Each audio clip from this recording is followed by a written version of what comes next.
Hello বন্ধুরা, এই রেসিপিটা থাকলে একতলা ভাত নিমেষেই শেষ হয়ে যাবে।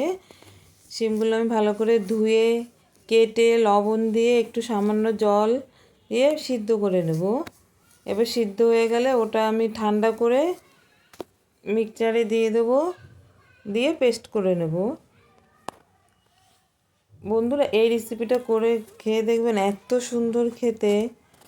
এবার কড়াইতে সর্ষের তেল দিয়ে তেলটা গরম হয়ে আসলে শুকনো লঙ্কা, কালো জিরে,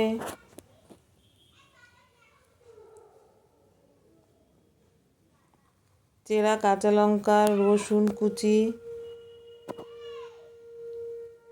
দিয়ে একটু ভেজে নেব।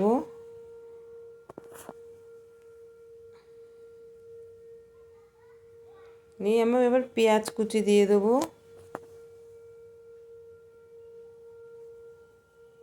পেঁয়াজ কুচি দিয়ে আমি আবার হালকা করে ভেজে নেব সব উপকরণ দিয়ে। এবার সামান্য লবণ দেব।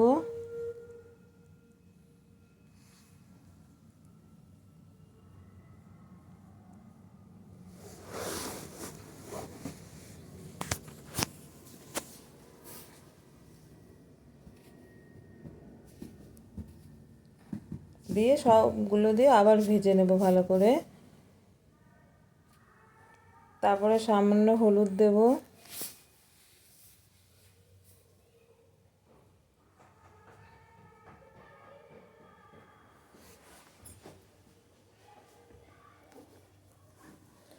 তারপরে সব উপকরণ যখন হালকা বাদামি কালার আসবে তখন ওই শিম পেস্টটা আমি দিয়ে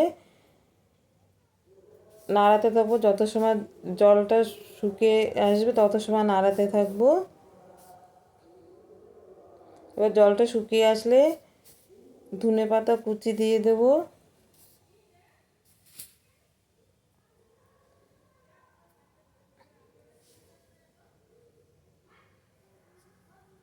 দিয়ে তারপরে কিছু সময় নাড়িয়ে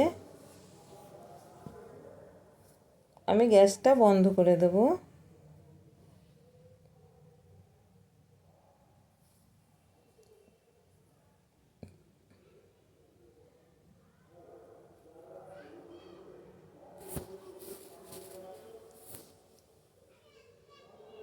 এবার বন্ধ করে গ্যাসটা আমি একটু কাঁচা তেল দিয়ে দেবো, সর্ষের তেল।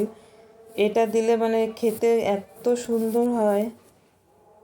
তারপরে নামিয়ে এখন গরম গরম ভাতে পরিবেশন